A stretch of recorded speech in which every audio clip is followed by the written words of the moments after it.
بسم الله الرحمن الرحيم. السلام عليكم ورحمة الله وبركاته. برحب بكم يا أولادي أبنائي وبناتي طلاب وطالبات الثانوية البريطانية IGCSE منهج ICT، وما زلنا في شابتر 6. وكنا اتكلمنا في السيشن اللي فاتت على موضوع ال ICT application. اتكلمنا على موضوع التيرتل جرافيكس، وقلنا إن التيرتل جرافيكس is based on computer language called Lugo. وقلنا ان it's now usually used as turtle graphics. بيسموها turtle graphics لان الماوس كانه turtle او سلحفاه بيتحرك بشكل بطيء، بس من خلال ايه كنت مجموعه من الكوماندز كده which can be typed in الاديتور الخاص بالايه بالتيرتل. وكنا استخدمنا البايثون المره اللي فاتت وطبقنا عليه الموضوع. قلنا الكوماند فورورد وباكورد وليفت ورايت وريبيت واند ريبيت والبين اب والبين داون. وقلنا ان فكره الريبيتنج او الريبيت between commands and write it between repeat and end repeat more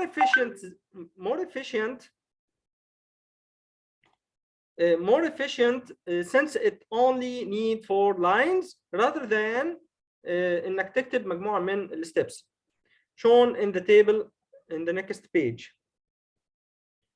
تمام. واليوم ان شاء الله هنكمل موضوع الاي اس تي ابلكيشن، وهنتكلم على الموديلنج ابلكيشن، موضوع مهم جدا. الموديلنج ابلكيشن اللي هو بيقولوا عليه المحاكاه او النماذج في الكمبيوتر. يعني انت ممكن تستخدم الكمبيوتر موديل ده يعتبر a creation of model of real system in order to study the behavior of the system. يعني انت عندك في نظام معين وعايز تفهمه بطريقه يعني سمبلي كده، فلازم بتعمل موديلنج ابلكيشن او سيستم بالابلكيشن يبدا تفهم منه الوضع عامل ازاي. ممكن السيستم ده يكون ماثيماتيك زي الاكسل شيت اللي معانا ديت، او ممكن يكون ان لايف مثلا زي البايلوت تريننج anything، او في هازارد ابلكيشنز مثلا في اماكن معينه كيميكال او measuring anything. فانت بتعمل ايه يعني زي موديل كده تقدر من خلاله انك تحاكي او تعمل محاكاه لسيميوليشن يعني لنموذج في الحياه عامه. يعني يبقى the whole idea of modeling application is to try to find what mechanism control how a system behaves. This then makes it possible to predict تتوقع بقى ان ايه behavior of the system in the future. المستقبل هيبقى ماشي ازاي، لان انت بتجذر داتا وبتبدا تعمل عليها مانيبيوليشن كده او معالجه عشان تبدا تعالجها بشكل ما عشان تبدا الريزلت بتاعتك تبدا تطبقها في الحياه بصفه عامه. Behavior of the system in the future and also see if it's possible to influence this future behavior. Computer models have the advantages that they save money. الميزه بقى ان انت بتقدر انك تسيف الماني لان انت ما بتطبقش دوت عامه او تابلاي this in your life، ولكن بتبدا انك تسيف ماني عشان قبل ما تطبقها can help it to find solution more quickly and can be considerably safer. أأمن طبعا بدل ما تطبق الكلام ده او تابلاي this application in your life، وممكن يكون فيها هازارد مثلا او ممكن يكون فيها ايه خطوره معينه. ف saving money safer كمان، يبقى ان ممكن يكون في ريسك لو هتطبق او تابلاي شكل معين او نموذج معين، فانت بتعمل موديل ليه من خلال الكمبيوتر. الموضوع ده مهم جدا جدا جدا ويعتبر في الفيوتشر يعني more of the later. There are solution more quickly and can be considerably safer more of the later. There are many examples of computer. طب أمثلة على الموضوع بقى models which range from simple spreadsheet ممكن تبدأ بmathematicals لحد ما مواضيع ممكن more complex flight simulator مثلا، أو أي حاجات chemical مثلا hazard أو أي أشياء ممكن تكون خطيرة مثلا فبنعمل لها modeling أو simulation. طيب هو هنا الراجل بيقول لك يعني ايه في اكسل شيت كده مثال يعني الموضوع الموديلنج ان انت البروفيت او الارباح اللي ممكن ترجع لك من التاك شوب ان يور سكول. يعني نفرض مثلا انت عامل زي التاك شوب كده او زي مثلا اللي هو المقصف المدرسي مثلا، او ممكن نسميه المطعم مدرسي مثلا كده. فانت في ارباح معينه او بروفيت بترجع لك من التاك شوب ده. فكل ده behind this spreadsheet هو هنا بدأ يبين لك الفورميولا بتاعت لحظة واحدة. إذا البروفيت بير ايتم هيكون 50 دولار، لا 0.50 دولار. طيب هنا النمبر سولد لو انت بعت 35 من الايتمز دي، اذا المعادله بتاعتك هتبقى ايه؟ هتبقى 35 ملتبلاي الايه؟ البروفيت بير ايتم عشان تشوف التوتال بروفيت. فهنا لما عمل شوينج للفورميولا هنا C4 ماينس ايه؟ ماينس البي 4 اللي هي 1.5 ماينس ال1 عشان تطلع البروفيت للايه؟ للايتم الواحده. وبعدين ضرب هنا او عمل ملتبلاي الدي 4 اللي هي دي اللي هي سي الريزلت اللي طالع من البروفيت بير ايتم ملتبلاي عدد الايتمز اللي سولد اوريدي، فطلع لك الريزلت بتاعتك هنا. فده يعتبر موديل، يعني تخيل معايا كده ده ماثيماتيكال موديل بسيط خالص عشان يعني تطبق او تابلاي ذيس باي فارينج. مثلا طبعا لو اختلفت الايتمز معاك واختلفت البرايسز معاك في التو كولمن دولت اللي هو السي والدي، فتقدر ان انت تقيم كده او تيفالويت الفاليو بتاعتك. طبعا غير الفاليو بتاعك، غير البرايس بتاعك براحتك عادي مفيش مشكله. فده يعتبر نموذج او يعتبر موديل، يعتبر تمبلت، يعتبر سيميوليشن لبروفيت معينه او ارباح ممكن تحققها من خلال التاك شوب بتاعك.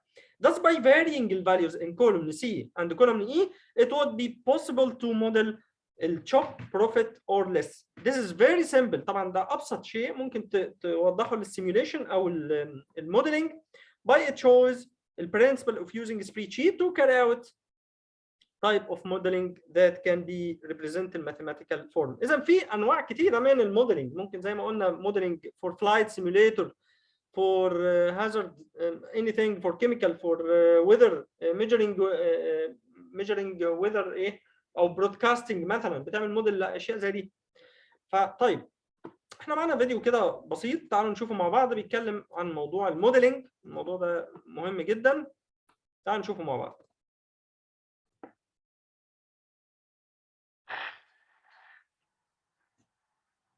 Imagine a world of your own creation, where you can see what doesn't yet exist, where time and space are under your command. A world where you can do anything, and there are no mistakes or wrong answers, where the only limits are those of your imagination. شوف هنا بيقول لك imagination، تخيل كله، يعني الموضوع مش ايه، مش في الحقيقة، كله تخيل، فانت بتعمل موديل للموضوع. This is the world of modeling and simulation. Hi, my name is David, and I'm here to take you on a journey through that world. Modeling and simulation, or M&S, are ways of understanding the world around us through creativity and imagination. But what does that really mean? There are three main types of models: physical, mathematical, and process. A physical model is one whose physical characteristics resemble. إذا الثلاث أنواع أو 3 types of modeling: الفيزيكال والماثماتيك البروسيس. And process. A physical model is one whose physical characteristics resemble those of the item being modeled. In other words, it looks or feels like the real thing. It could be a toy plane, a statue, or the blueprints for a house. A mathematical model is one that uses mathematical symbols and relationships to describe something. You've all done graphs in math class, but it could also be a chemical formula or your baseball stats. يعني هو طبعا كان في سامبل فورميولا شفناها من خلال السبريد شيت عشان تحقق بروفيت معينه لتاك شوب انت فاتحه مثلا. فيعني ممكن الموضوع يكون اكبر من كده لو في ماثيماتيكال فورميولاز للعمليات كيميكال مثلا او اي شيء، فممكن يكون الموضوع افضل من خلال انك تعمل موديلنج and simulation by computer. The third type of model is the process model. It describes the steps we need to follow to get something done. يعني البروسيس موديل ده يعني خدناه من واحنا صغيرين اللي هي process to make something. This could be as simple as a to-do list, or for the computer types out there, a flow chart. اللي هي الفلو chart. With these three types of models, you can model basically anything: equipment, systems, environments, people, even behaviors. And they can be so cool to build. At McKinley Tech High School in Washington, D.C., students learn computer science, 3D modeling, and programming. So, Rick, what I've seen here is pretty amazing, but it looks kind of complicated to me. So, how do I begin to start learning about all of this? Actually, it's not that complicated.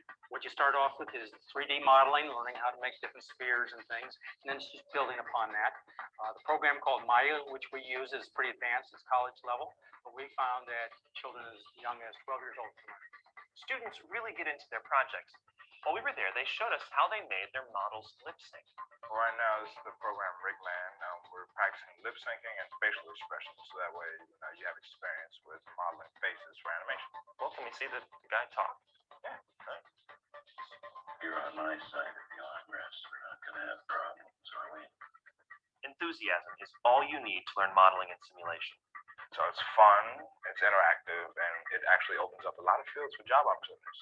From lip syncing human figures to modeling oil rigs, students learn how to use models in real-world applications.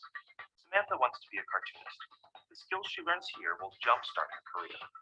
Say I'm making like a 3D cartoon, Okay.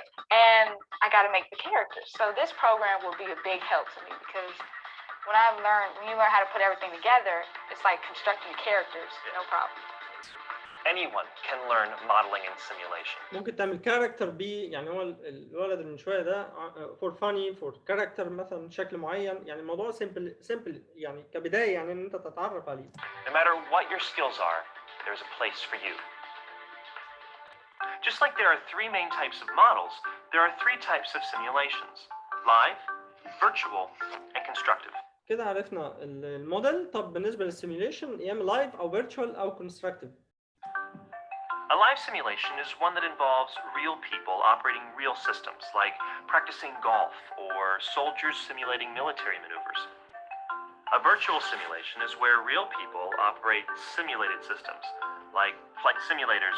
يعني كأن في بشر او هيومن بيطبقوا شيء معين في الحياه في اللايف، زي مثلا الفلايت سيميوليشن او الارمي سيميوليشن او whatever emergency simulation، مثلا حاجات بيطبقها بنفس الشكل او بنفس النموذج او محاكاه ليها simulation ليها عشان يقدر يlearn from it، وان هو يتجنب طبعا الريسكس اللي ممكن تيجي لو حصلت في اللايف. يعني فانت بتعمل موديل ليها او simulation ليها، زي ما احنا شايفين كده يعمل simulation للفلايت مثلا Or driving simulators. او driving.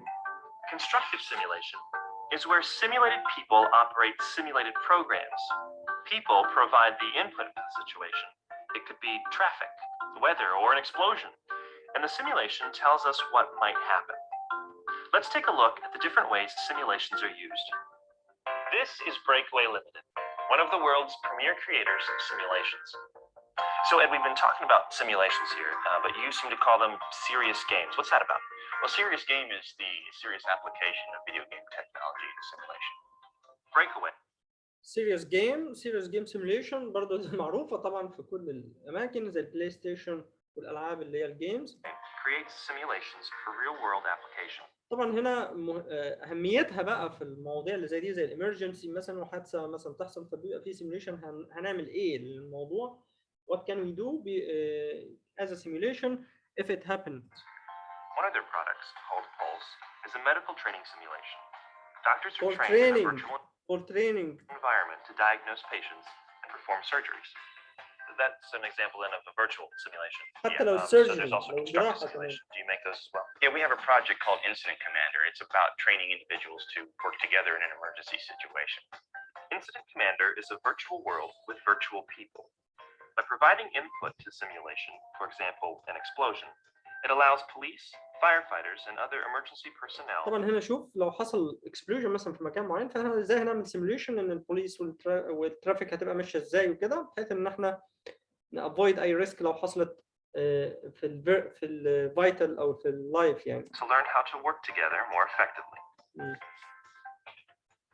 All simulations, live, virtual, and constructive, are great ways for people to learn how to handle situations and become better decision makers. Letting people make mistakes in a virtual simulation allows them to make better decisions when they go into the real world. Simulate. شفت الهدف الاساسي better decision making، better decision making. ده الهدف كله. Also allow us to test ideas before committing to them. كمان to test idea، أفكار كويسة، يعني إن أنت تعمل testing عشان تاخد decision مظبوط. Models and then seeing how they work in simulations allow us to make improvements more quickly. ادي كمان ميزه ان انت ممكن تعمل improvement لل current situation بتاعك. More safely and for less money. Modeling and simulation is used everywhere you look, from movies to games to building cars and flying airplanes. The possibilities are endless. As we've seen, students are learning how to make their own models and simulate them to do whatever they want. The world of modeling and simulation is wide open, so no matter what your interests, there's a place for you.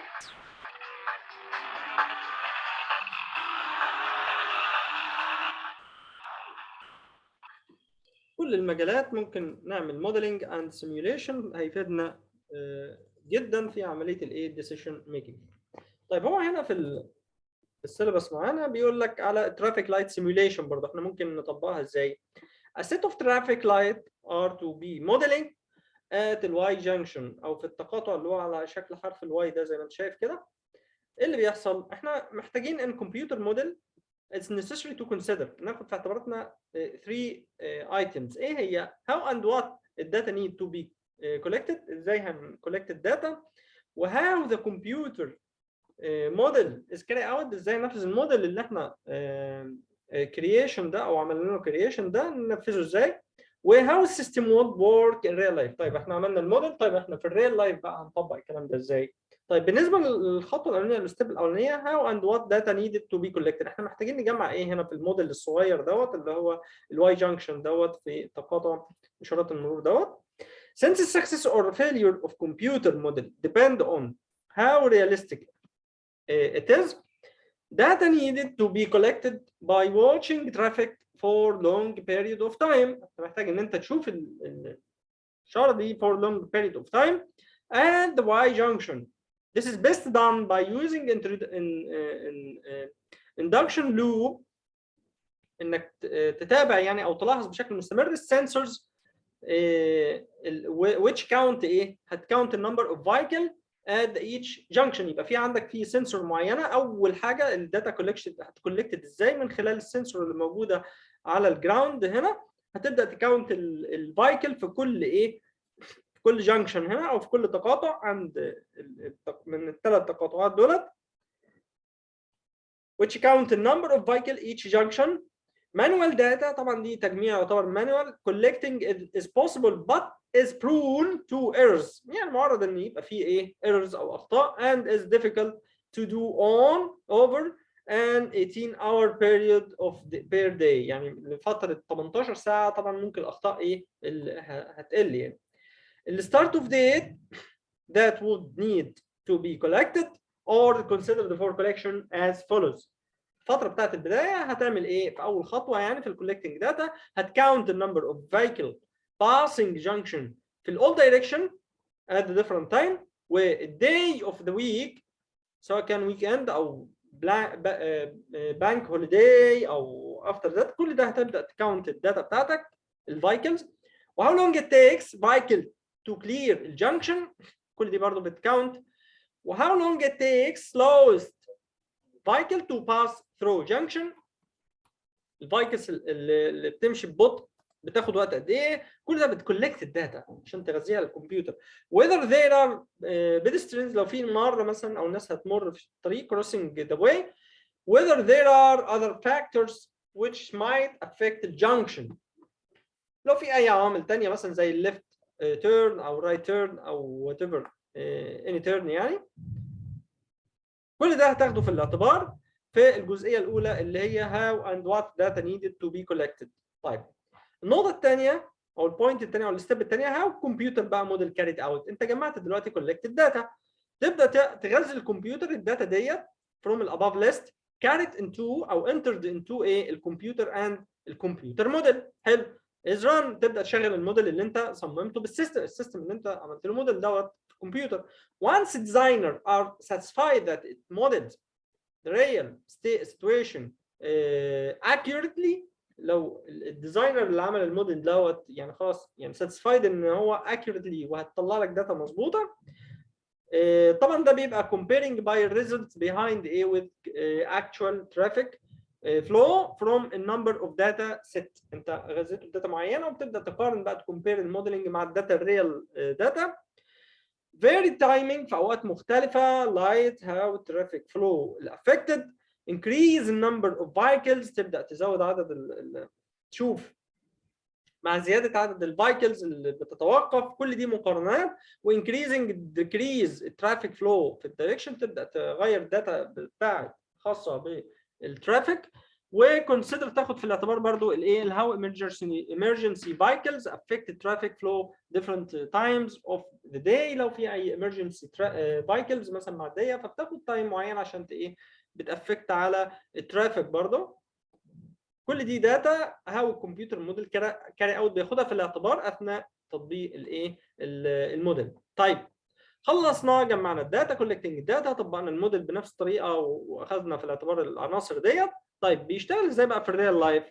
نبدا السنسورز ان ذا رود جاذر الداتا اند كاونت النمبر زي ما قلنا في الخطوه الاولانيه في الجنكشن. This data is sent to control box or computer. It may need to be converted first into form understood by the computer. تبدا الداتا اللي collected by sensor دي تدخل على الكمبيوتر. والgathered data is compared to data stored في السيستم. The stored data is based model prediction which were used to optimize traffic flow. الداتا اللي انا جمعتها دي بتكمبيرد مع الستورد في السيستم نفسه عشان توبتمايز الترافيك فلو. بعد كده الكنترول بوكس كمبيوتر decides what action need to be taken. و الكنترول بوكس اللي خاص بالايه بالترافيك طبعا بيديسايد بقى هياخد الاكشن بتاعته ايه. والسيجنال ار سنت تو الترافيك لايت، تبدا السيجنال بقى عشان نشغل الترافيك لايت والتايمنج بتاعها يشتغل بشكل مظبوط. طيب اذا احنا دلوقتي معانا فيديو برضو يوضح لنا الموضوع قبل ما نقول why computer models done in general terms. هنشوف الفيديو مع بعض ونتكلم على الايه الكوزز او الاسباب اللي احنا بنستخدم فيها الموديلنج. فبتعمل يبقى they are less expensive وعندك الكمبيوتر موديل is much easier to try out in various scenarios وبيقلل الريسك في الاستخدام. والتايم سكيل دي اهم نقطه برضو، التايم سكيل ريديوسد دوينج الكمبيوتر موديل rather than real thing. تايم والاكسبنسيف تايم والكوست. طيب other example في امثله ثانيه في الكمبيوتر موديل include البوبوليشن جروث، ان انت بتبدا تشوف او توقعاتك البوبوليشن جروث او النمو السكاني يعني، او الموديلنج برضو في الايه في التشيك اوت في التريننج في التدريبات على البايلوت مثلا الطيران الدرايفرز الراننج channels and nuclear. امثله كثيره في موضوع الايه الاي سي تي موديلنج او الكمبيوتر موديلنج. كراش تيستنج دي نقطه مهمه قوي اللي هي التصادم الخاص بالسيارات لو هيبدا يتست الاير باجز مثلا ولا حاجه او مدى قوه السياره وتحملها. كراش تيستنج اوف كارز. والفاينانشال موديلنج اند ويذر بريدكشن. فاينانشال موديلنج كنا قلنا مثال عليها في اول السيشن زي الاكسل شيت والبروفيت. والويذر بريدكشن او توقعات الجو طبعا بناء على موديلنج بتبدا تعمله بداتا بتغذيها للكمبيوتر وبناء عليها بتبدا تاخد الديسيشن او الافكتيف ديسيشن. طيب احنا هنتوقف النهارده عند الجزئيه دي ونكمل ان شاء الله السيشن الجايه المانيفاكتشر ابلكيشن. ده طبعا تيست كده صغير على موضوع الموديلنج. بتكريت سبريد شيت بتشوف التوقعات بتاعتك او البريدكشن على خلال الشهور او خلال المانث دي للمصاريف يعني او المانثلي انكم بتاعتك، ويبقى انت متوقع ليك في الشهر الثاني والثالث هيبقى عامله ازاي بناء على توتال معينه. والسؤال دوت برضو البايلوت تريننج هل ده بيوفر معاك ايه سبب استخدامه؟ الموديلنج الانفايرمنتال موديلنج الموديلنج فور ليجال لودنج هل بيساعد معاك في ايه بالظبط؟ فبيبدا في مجموعه من التشويسز كده بتبدا تشوفها. طيب احنا هنتوقف النهارده عند الجزئيه دي ونكمل ان شاء الله السيشن الجايه ونشوف بعض على خير، والسلام عليكم ورحمه الله وبركاته.